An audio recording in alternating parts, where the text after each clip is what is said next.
Hello friends. पिछली कुछ video से हम बेसिक इकोनॉमिक्स का चैप्टर ह्यूमन वांट्स कवर कर रहे हैं। पिछली वीडियो में हमने कवर किया था व्हाट आर द कैरेक्टरिस्टिक्स और फीचर्स ऑफ ह्यूमन वांट्स। तो इस वीडियो में हम कोशिश करेंगे कि कुछ छोटे छोटे टॉपिक्स हैं कि हम जल्दी ही इस चैप्टर को कंप्लीट कर लें। So without any further delay, let's start with the video. So let me take my pen. Yes. So let me change the color of the pen to red. Yes. So now the next topic for today is how resources satisfy wants. हम पढ़ रहे थे human wants के बारे में कि जो human wants हैं वो अनलिमिटेड हैं, काउंटलेस इन नंबर हैं, लेकिन जो उनको रिसोर्सेज हैं फुलफिल करने के वो स्केर्स हैं, सेटिस्फाई करने के वो स्केर्स हैं। नाउ रिसोर्सेज हमारे वांट्स को कैसे सेटिस्फाई करते हैं, हमने रिसोर्सेज के बारे में भी पढ़ा था। Let's read it in detail now. As stated earlier, wants are satisfied with the use of goods and services. To produce these goods and services, resources are used. कि अपनी जो wants हैं उसको सेटिस्फाई करने के लिए हम यूज़ करते हैं गुड्स एंड सर्विसेज का। ये हमने पहले भी डिस्कस किया था कि गुड्स एंड सर्विसेज का हम क्या करते हैं, यूज़ करते हैं। ठीक है, और इन गुड्स एंड सर्विसेज को प्रोड्यूस करने के लिए हम कुछ रिसोर्सेज को यूज़ करते हैं। ठीक है, with ever growing wants we have been making greater use of resources. Resource में भी नेचुरल और मैन मेड। कौन कौन से होते हैं? नेचुरल होते हैं या मैन मेड होते हैं। नेचुरल रिसोर्सेज भी आपने सुना होगा, ठीक है, और मैन मेड रिसोर्सेज जो इंसान खुद बनाता है, क्रिएट करता है। All resources can be classified into land, labour, capital and entrepreneurship. अच्छा, ये आपको पता है, these are the 4 factors of production. ठीक है, कोई भी गुड, कोई भी कमोडिटी को प्रोड्यूस करने के लिए 4 रिसोर्सेज की जरूरत होती है। एक तो है लैंड, एक होता है लेबर, उस पर काम करने के लिए labour, capital, machines, plants, equipments, है ना, एंड एंटरप्रेन्योरशिप जो रिस्क बियर करता है। ठीक है, for example for the production of wheat, यहाँ पे एक एग्जाम्पल ली गई है कि वीट की प्रोडक्शन के लिए आपको पता है अगर हमें कोई एग्रीकल्चरिस्ट है उसको वीट प्रोड्यूस करनी है, ठीक है, तो उसे क्या चाहिए? सबसे पहले उसे क्या चाहिए? उसे लैंड चाहिए, फिर उस पर काम करने के लिए उसको लेबर चाहिए, और तो हमारे ये 2 कवर हो गए। और कैपिटल में क्या आ गया? मैंने आपको पहले ही बताया, प्लांट्स, मशीनरी, इक्विपमेंट्स, है ना, ये सब हो गया। तो उसको चाहिए ट्रैक्टर, पंप सेट एटसेट्रा, तो ये कैपिटल हो गया। ठीक है, और फार्मर खुद क्या है? एंटरप्रेन्योर। ठीक है, organises all these factors to produce wheat. He also uses, अच्छा वो कुछ एडिशनल चीज़ें भी यूज़ करेगा, जैसे हो गया हमारे सीड्स हो गए, है ना, देखो किसी भी चीज़ को प्रोड्यूस करने के लिए उसके सीड्स तो चाहिए ना, मैन्योर हो गया, and fertilisers in this process. Thus production of wheat involves the use of resources. तो अब समझ आ गया कि किसी भी गुड और सर्विस को, है ना, प्रोड्यूस करने के लिए हमें रिसोर्सेज की ज़रूरत होती है, जो है land, labour, capital and entrepreneurship. These are 4 factors of production.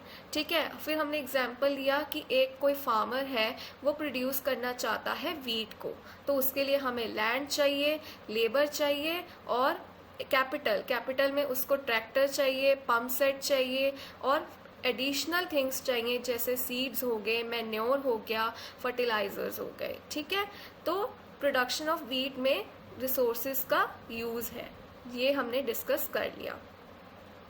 Similarly, production of all other goods and services also involves the use of resources. Are the resources unlimited like our wants? हमने ये पहले भी discuss किया, बहुत बार discuss कर चुके हैं, हर video में डिस्कस किया है कि जो wants हैं वो तो अनलिमिटेड है भाई। अच्छा ठीक है, चलो wants तो अनलिमिटेड है, व्हाट अबाउट द रिसोर्सेज? तो resources are not unlimited, they are limited और स्केर्स। तभी हम कहते हैं कि हमें चॉइस करनी पड़ेगी, है ना। The answer is no. The resources that we use to satisfy our endless wants are limited और scarce। ये कीवर्ड बहुत इंपॉर्टेंट है, limited और scarce। कौन से? जो resources हैं वो क्या है? limited है, scarce हैं, ठीक है। उसके बाद with the development new goods, है ना, जैसे जैसे डेवलपमेंट होती है new goods are invented which lead to increase in our wants, है ना। हमने पीछे ना एक जब पिछली वीडियो डिस्कस की थी तो हमने कहा था कि जो with growing technology technological advancement हमारी जो वांट्स होती हैं वो भी इंक्रीज होती रहती हैं। तो वही चीज़ यहाँ पे बोली गई है। बट जो रिसोर्सेज हैं डू नॉट इंक्रीज अकॉर्डिंगली, ऐसे रिसोर्सेज ऐसे इंक्रीज नहीं करते क्योंकि वो स्केयर्स हैं। दिस में लीड टू एग्जॉस्ट और आवर रिसोर्सेज। तो रिसोर्सेज क्या है? धीरे धीरे डिप्लीट होते रहते हैं, खत्म होते रहते हैं, कम होते रहते हैं, ठीक है, क्योंकि हम उनको ओवर एक्सप्लॉइट करते हैं, ठीक है। उसके बाद नेक्स्ट टॉपिक है economic and non economic wants, कि इकोनॉमिक वांट्स क्या होती है, नॉन इकोनॉमिक वांट्स क्या होती है ना। तो अभी तक हमने क्या पढ़ा? We have so far learnt that wants are unlimited, they differ from person to person. Characteristics यही थे। क्या क्या दो कैरेक्टरिस्टिक्स थे? एक तो था कि जो वांट्स हैं वो अनलिमिटेड हैं, ठीक है। दूसरा ये डिफर करती हैं फ्रॉम पर्सन टू पर्सन, या क्योंकि हर किसी का अपना अपना टेस्ट होता है, प्रेफरेंस होता है ना। As you know, many of our wants are satisfied by using certain goods and services. These goods and services are purchased from the market by paying a price. कोई भी गुड हो, कोई भी सर्विस हो, अगर हम कुछ भी खरीदने जाएं, सपोज आप ले लो कि हम कोई स्टेशनरी आइटम खरीदने जाएं या कोई भी ऐसी गुड खरीदने जाएं, कोई भी ऐसी सर्विसेज परस्यू करने जाएं, तो क्या कोई भी हमें फ्री में दे देता है? नहीं, हम उसके लिए कुछ पे करते हैं, कोई प्राइस पे करना पड़ता है हमें मार्केट में। तो ऐसे मतलब हम प्राइस पे करते हैं। तो ऐसी wants, the wants that can be satisfied by such goods and services, जिसके लिए हमें प्राइस पे करना पड़ता है मार्केट में, ठीक है, उनको कहते हैं इकोनॉमिक वांट्स, राइट। मैं फिर से रिपीट कर देती हूँ कि कुछ गुड्स एंड सर्विसेज को परचेज जब हम करते हैं तो उसके लिए हमें प्राइस पे करना पड़ता है। ऐसी wants, the wants that can be satisfied by such goods and services are called economic wants, ठीक है। अब चलो नेक्स्ट चेक करते हैं कि नॉन इकोनॉमिक वांट्स क्या होती हैं, ठीक है। Let me change my pen, इससे हम डिफर अच्छे से कर पाएंगे। A few things that we want, है ना, are not purchase from the market by paying a price. कई जो थिंग्स होती हैं वो हम जो मार्केट है are not purchase from the market by paying a price.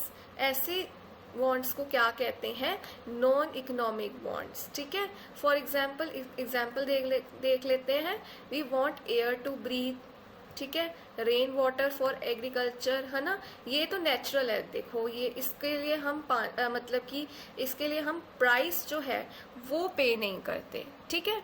When we want a maid to cook, it is our economic want. अच्छा, ये इकोनॉमिक वांट कैसे हुई? मेड, क्योंकि आप कोई भी आपकी जो घर पे मेड है क्या वो फ्री में वर्क कर रही हैं? नहीं ना, you are paying a price to the maid for cooking, for cleaning, या सो वो एक हमारी इकोनॉमिक वांट हो गई। लेकिन अगर but if the food is cooked by mother, अगर हमारी माँ, हमारी मदर जो है हमारे लिए खाना बनाती है तो वो एक नॉन इकोनॉमिक वांट है, because it's a full time job but she is not paid for that, या सो बहुत सुंदर एग्जाम्पल दी गई है, ठीक है। तो आई थिंक यहाँ पे आपको अभी economic and non economic wants के बारे में पता चल गया होगा, ठीक है।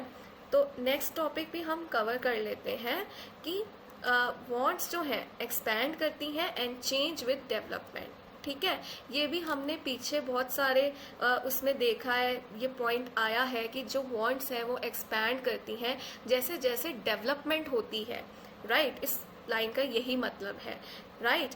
तो let's see, in ancient times man was satisfied with simple items of food, clothing and shelter etc. But with the development these wants grew in nature and number, ठीक है। with the development क्या हुआ, ये wants grow कर रही है, ठीक है। our food for our want for food we eat has changed. We want to eat not only better and nutritious food but different varieties of foods, है ना। Similarly we want to wear not only a pair of clothes but we want variety as well as latest designs, क्योंकि fashion आ रहा है according to fashion, है ना। तो इसका मतलब यही है कि जैसे जैसे हमारे लिए वैरायटीज, हमारे लिए चॉइसेस जो है बढ़ रही हैं, हमारी वांट्स भी एक्सपैंड हो रही हैं, जैसे जैसे हमारे पास और choices of you can see latest designs आ रहे हैं, न्यू न्यू फैशन, रोज़ एक नया फैशन आ रहा है, वैसे ही हम नए नए कपड़े, नए नए क्लोथ्स खरीदना चाह रहे हैं। हमारे पास चॉइसेस बढ़ गई हैं ना, क्योंकि डेवलपमेंट आ रही है। आज मार्केट में कुछ चल रहा है, कल कुछ चलेगा, तो ऐसे करके डेवलपमेंट हो रही है, ठीक है। We want to have a better house, है ना। पहले तो लोग नॉर्मल हाउसेस में रहते थे, अब देखो लोग ज़्यादा अच्छा मॉडर्न तरीके से जो है वो घर चाहते हैं, जहाँ पे मॉडर्न फैसिलिटीज़ हों, जैसे एयर कंडीशनर हो, एसी होना चाहिए, गीज़र होना चाहिए, है ना। ऐसे you all know that for communication we not only want a simple telephone, जैसे हम कहते हैं कि लैंडलाइन होते थे पहले, बट हमें मोबाइल फ़ोन्स भी चाहिए, ठीक है। उसमें बहुत सारी फैसिलिटीज़ भी चाहिए। अब मोबाइल फ़ोन सिर्फ ऐसा मोबाइल फ़ोन नहीं कि जिसमें सिर्फ कॉलिंग हो सकती है या सिर्फ हम एक दूसरे से बात कर सकते हैं, कम्युनिकेट कर सकते हैं, वो तो सिंपल फ़ोन हो गया, राइट। बट आजकल इस मोबाइल फ़ोन्स का भी जो वो है वो एक्सपैंड कर गया है, कैसे उसमें फैसिलिटीज़ और भी आ गई हैं, जैसे हम उससे फ़ोटोज़ क्लिक कर सकते हैं, तो अच्छे क्वालिटी का कैमरा भी चाहिए, हम सोशल मीडिया यूज़ करते हैं, बहुत सारी चीज़ें पढ़ने के लिए भी यूज़ करते हैं, तो हमें इंटरनेट चाहिए, हम वीडियोस भी बनाते हैं, हम कुछ आप कह लो और भी कुछ करते हैं, तो उसके लिए हमें वीडियो रिकॉर्डिंग वो फैसिलिटी भी देता है, ठीक है। तो मोबाइल फ़ोन्स का भी जो है वो बढ़ गया है, यू कैन से उसमें भी बहुत सारी फैसिलिटीज़ आ गई हैं, smartphones, right? Thus, man's ever-growing and changing wants lead to many inventions and discoveries which result in new and better quality of goods and services. ठीक है, तो better quality of goods and services जो है वो आते रहते हैं और लोगों की जो है जो वांट है वो एक्सपैंड होती हैं, ठीक है। तो ये था हमारा कि वांट्स एक्सपैंड करती है और चेंज करती हैं डेवलपमेंट के साथ साथ। And the last topic for today is कि Indian philosophy, this is a very good topic, Indian philosophy of limiting wants, कि कैसे हमारी जो Indian philosophy है क्या कहती है कि हमें अपनी wants को limit करना चाहिए। Let's study line by line. As we all know, our wants are unlimited, but our resources to satisfy these wants are limited. ये लाइन तो आप याद ही कर लेना, ठीक है। ये लाइन बहुत इंपॉर्टेंट है, इकोनॉमिक्स में, बेसिक इकोनॉमिक्स में सबसे पहले यही पढ़ाया जाता है, ठीक है। Hence, if we keep our wants as unlimited and growing, we will not be able to satisfy all of them. ठीक है, वो बता रहे हैं कि अगर हम अपनी वांट्स को अनलिमिटेड रखेंगे कि नहीं आज मुझे ये चाहिए, कल मुझे वो चाहिए, ऐसे वो ग्रो करती रहेंगी, तो ऐसे तो हम अपनी लाइफ में कभी भी सेटिस्फाई रह ही नहीं पाएंगे, क्योंकि हमारे रिसोर्सेज तो लिमिटेड ही हैं, ठीक है। वो ये कहना चाह रहे हैं। Next, this will give rise to a lot of dissatisfaction, lot of dissatisfaction. तो अगर हम सारा दिन यही सोचते रहेंगे, देखो इससे ना माइंड ना सच में अगर फिलोसफिकली बात की जाए, इससे माइंड बहुत डिस्टर्ब्ड भी रहता है। अगर हम सारा दिन यही सोचें मेरी ये इच्छा पूरी नहीं हुई, मेरी वो इच्छा पूरी नहीं हुई, और हमारी इच्छाएं लगातार बढ़ती ही जा रही हैं, आपको लाइफ में कभी भी पीस नहीं मिलेगा। ये मेरा पर्सनल मानना है कि डिससेटिस्फैक्शन एक्चुअली टेक्स प्लेस जब आप बहुत ज़्यादा इच्छाएं अपने मन में रखते हैं, क्योंकि आप हमेशा वरीड रहते हो ना कि कैसे मैं इन चीज़ों को पूरा कर पाऊंगी, कैसे मैं अपनी इस इच्छा को अब पूरा कर पाऊँ, तो बहुत ज़्यादा एजिटेशन रहेगी माइंड में। चलो ये तो हो गया अलग टॉपिक, तो हम आगे अपना कंटिन्यू करते हैं। But on the other hand, if we limit our wants, we will be able to satisfy most of them with our limited resources. But on the other hand, if we limit our wants, अगर हम अपनी wants को limit करें, ठीक है, तो हम कुछ हद तक अपने satisfy रह पाएंगे, ठीक है, with our limited resources, and this will give us more and more satisfaction. इससे हमें satisfaction ज़्यादा मिलेगी क्योंकि हम disturbed नहीं रहेंगे. The Indian philosophy has always been to limit our wants so that we feel satisfied in life. This helps us to lead a happy life. और ये सच में इससे हम हैप्पी लाइफ जी सकते हैं क्योंकि हम डिस्टर्ब नहीं रहेंगे कि हमारी ये इच्छा पूरी नहीं हुई है ना, हम मतलब बहुत ज़्यादा एजिटेट नहीं रहेंगे, हम सेटिस्फाइड रहेंगे जितना है भी हमें भगवान ने हमें इस मतलब इस लाइफ टाइम में दिया है. As we do not have to suffer any unhappiness due to unfulfilled wants. जब अनफुलफिल्ड वांट्स होती है ना तो वी आर अनहैप्पी, तो हम सफ़र करते हैं, ठीक है. Even the father of our nation, अच्छा फादर ऑफ आवर नेशन कौन है? Gandhi ji. Always advocated controlling of one's wants so that we can have a satisfied life and we do not have to indulge into wrong deeds और practices to satisfy unlimited wants out of our limited resources. तो गांधी जी का कुछ view है इसको लेके, जो जिनको father of nation भी कहा जाता है, उनका क्या व्यू है कि उन्होंने हमेशा ये एडवोकेट किया है, मतलब ये माना है, उनका ये व्यू है कि हमें अपनी अनलिमिटेड वांट्स को ना थोड़ा कंट्रोल करना चाहिए, तभी हम एक सेटिस्फाइड लाइफ जी सकते हैं. देखो जब बहुत ज़्यादा वांट्स बढ़ जाती हैं ना तो हम सिंफुल भी हो जाते हैं, ठीक है, तो हम रॉन्ग डीड्स में पड़ जाते हैं, ऐसे ऐसी चीज़ें करते हैं अपनी उन कुछ अनफुलफिल्ड विशेस को, वांट्स को पूरा करने के लिए विद आवर लिमिटेड रिसोर्सेज, ठीक है. तो ऐसे ग्रेट थिंकर्स थे, there have been many great thinkers who have advocated the same. ऐसे बहुत सारे थिंकर्स हैं जिन्होंने ये सेम फिलॉसफी दी है.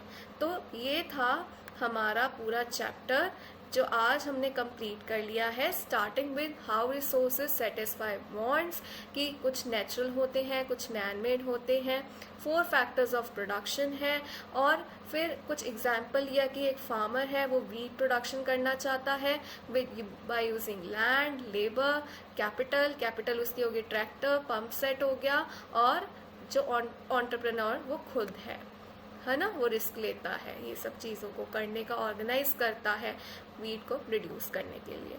फिर हमने पढ़ा कि what are the economic and non economic wants, ठीक है, और उसके बाद हमने पढ़ा कि जो वांट्स हैं वो एक्सपैंड करती हैं जैसे जैसे डेवलपमेंट होती है, न्यू चॉइसेस हमारे पास आती हैं, और ऐसे हमारी वांट्स जो है वो ग्रो करती हैं, ठीक है. और लास्ट टॉपिक था जो one of my favourite topics, कि जो इंडियन फिलॉसफी है क्या बताती है हमारी वांट्स को लेके, कि हमें उसे लिमिट करना चाहिए, है ना, ताकि हम लाइफ में सेटिस्फाई रह सके और हमें ज़्यादा से ज़्यादा सेटिस्फैक्शन मिले, हम अनहैप्पी ना रहें, हैप्पी लाइफ जिए. तो इसमें गांधी जी के क्या व्यूज़ थे वो लास्ट में हमने डिस्कस किया. So this completes our chapter human wants. और अगर आपको इसके रिलेटेड और भी वीडियोस देखनी है तो आप नीचे जाके डिस्क्रिप्शन बॉक्स में चेक कर सकते हैं. मैं इसकी प्रीवियस वीडियोस के लिंक्स जो हैं वो टैग कर दूंगी डिस्क्रिप्शन बॉक्स में. Till then, thank you. I will come in the next video with the next chapter. Have a nice day.